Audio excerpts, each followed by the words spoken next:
আগে ভিডিওটা দেখেন, তারপর আমি কিছু বলছি। আমরা সবসময় বলি আমরা বিএনপির শুভাকাঙ্ক্ষী, আমরা বিএনপির শত্রু না।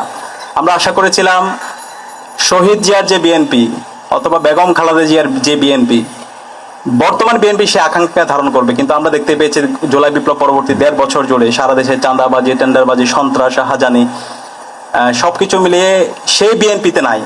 তারপর আমরা আশা করেছিলাম তারেক জিয়ার বিএনপি অবশ্যই সে আকাঙ্ক্ষাকে ধারণ করবে, কিন্তু আমরা এখন দেখতে পাচ্ছি বিএনপি তারেক জিয়ার হাতেও নাই। এই যে একটু আগে যে ছাত্র শক্তি সভাপতি বললো, এখন বিএনপি হয়ে গেছে সালাউদ্দিন সাহেবের বিএনপি।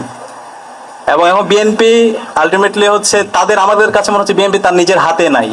এখন যা কিছু হচ্ছে সবকিছু তাদের হাতে নেই।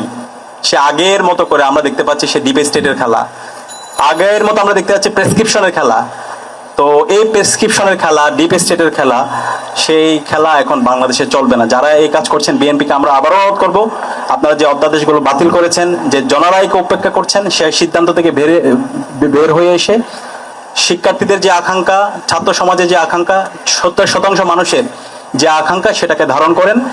সংস্কারের করলে সেটা আপনাদের লাভ। আপনার গত 16 বছর জুড়ে সেই সংস্কারের কথা বলেছেন, আপনাদের যে 31 দফা, সেই 31 দফার প্রত্যেকটা দফাগুলো সংস্কারের পক্ষে।